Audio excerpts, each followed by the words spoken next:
పేదవాడిగా పుట్టడం నా తప్పు కావచ్చు, కానీ పేదవాడిగా చనిపోయే తప్పు మాత్రం నేను చెయ్యను. ఇలా మిడిల్ క్లాస్లో పుట్టిన ప్రతి మనిషి తన జీవితంలో ఒక్కసారైనా కూడా అనుకుంటాడు. కానీ మిడిల్ క్లాస్ జీవితానికి అలవాటు పడ్డ మనం మళ్ళీ మళ్ళీ అదే తప్పు చేస్తూ జీవితాన్ని యథావిధంగా గడిపేస్తున్నాం. ఇలా జరగడానికి ముఖ్యమైన కారణాలు మన చుట్టూ అలుముకున్న కొన్ని ట్రాప్స్. వీటిలో కొన్నింటిని వివరించేందుకు నా ఈ చిన్న ప్రయత్నం. హాయ్ గైస్, నేను మీ నవీన్. ముందుగా అందరికీ మా ఈ అన్విన్ టాక్స్ ఛానల్కి స్వాగతం, సుస్వాగతం. మా ఈ వీడియో నచ్చితే ఒక లైక్ ఇవ్వండి అండ్ కామెంట్స్తో మీ విలువైన సపోర్ట్ని మాకు అందించండి. నేను చెప్పే ఈ విషయాలు మీకు కష్టం కలిగిస్తే నన్ను క్షమించండి, కానీ జీవితంలో ఎప్పుడైనా ఇటువంటి మిస్టేక్స్ మాత్రం చేయకండి. పెళ్ళి ప్రతి మనిషి జీవితంలో ఒక మార్పుని తీసుకొని వస్తుంది. కొత్త బంధాలు, మరికొన్ని బాధ్యతలు మీకు ఎదురవుతాయి. ఇటువంటి టైంలో మనం ఎంతో ఫైనాన్షియల్లీ బ్యాలెన్స్గా ఉండాలి. కానీ ఇదే టైంలోనే ప్రీ వెడ్డింగ్ ఫోటోషూట్స్ అని, కాస్ట్లీ వెడ్డింగ్ డ్రెస్సెస్ అని, ఇంకా ఎన్నో విధాలుగా డబ్బుని చాలా వృధా చేస్తున్నాం. మీకు తెలుసా, ఒక ప్రీ వెడ్డింగ్ షూట్ కోసం అయ్యే ఖర్చు సుమారు 20,000 నుండి 50,000 వరకు ఉంటుంది. ఈ అమౌంట్ ఒక మిడిల్ క్లాస్ అబ్బాయి తలక మంత్లీ సాలరీ కన్నా ఎక్కువ. అంతేకాదండి, పెళ్లి బట్టలు, భోజనాలు, నగలు, ఇలా ఇంకా ఎన్నో ఖర్చులు ఉంటాయి. అయితే ఖర్చు చేయడం తప్పు కాదు, కానీ మన ఆర్థిక పరిస్థితికి తగ్గట్టుగా మనం ఖర్చు చేయాలి.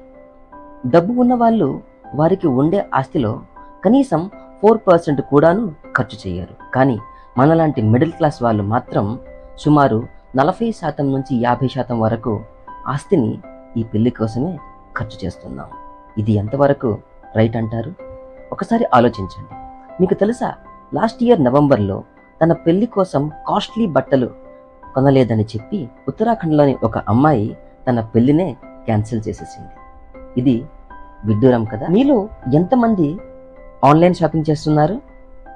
అయితే షాపింగ్ చేసే టైంలో డిస్కౌంట్స్ కారణంగా చాలా డబ్బుని సేవ్ చేస్తున్నారు కదా.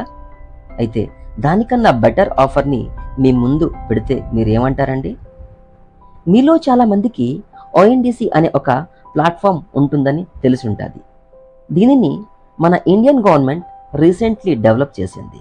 ఇందులో మిగిలిన వారి కంటే బెటర్ ప్రైస్లోనే మనకి ప్రతి ఐటెం దొరుకుతుంది. కానీ ONDC ప్రతి చోట అందుబాటులో లేదండి. మీ ఏరియాలో ఈ ప్లాట్ఫామ్ ఉంటే దానిని యూజ్ చేస్తూ డబ్బుని ఆదా చేయండి. మీరు కానీ లేక మీ కుటుంబ సభ్యుల్లో ఎవరైనా కానీ ప్రైవేట్ స్కూల్ అండ్ కాలేజ్లో చదువుకుంటున్నారా? అయితే ప్రైవేట్ స్కూల్లో డబ్బులు ఖర్చు పెట్టి చదవడం తప్పు అని నా ఉద్దేశం అయితే కాదు. అయితే అవసరం కన్నా ఎక్కువగా ఖర్చు పెట్టడం కరెక్ట్ కాదు అని నా ఉద్దేశం. మీరు ఇంత ఖర్చు పెట్టి చదువుకుంటున్న ఈ స్కూల్స్ అండ్ కాలేజ్ రియల్గా ఏదైనా అవసరమైన స్కిల్స్ని నేర్పిస్తున్నాయా, లేక చదువు అయ్యాక సర్టిఫికేట్ అనే ఒక డాక్యుమెంట్ని చేతిలో పెట్టి ఇంటికి పంపిస్తున్నాయా? ఒకసారి ఆలోచించండి. ఇలా చదువుకుంటున్న ఎంతమందికి మీకు నచ్చిన జాబ్ లైఫ్ దొరుకుతుంది?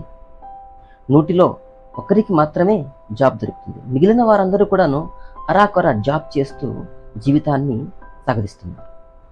ఇందులో నుండి మనం మనల్ని కాపాడుకోవాలంటే మన ముందు ఉండేవి 2 మార్గాలు.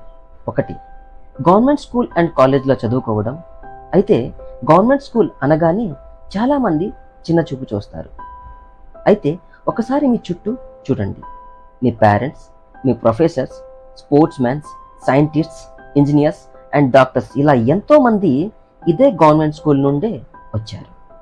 ఇంకా 2వ మార్గం ఇదేంటంటే, మన పిల్లలకి ఎందులో ఇంట్రెస్ట్ ఉందో తెలుసుకొని అందులో వారి స్కిల్స్ని డెవలప్ చేసేందుకు అవసరమైన ట్రైనింగ్ని అందించడం కూడా ఒక మార్గం అండి.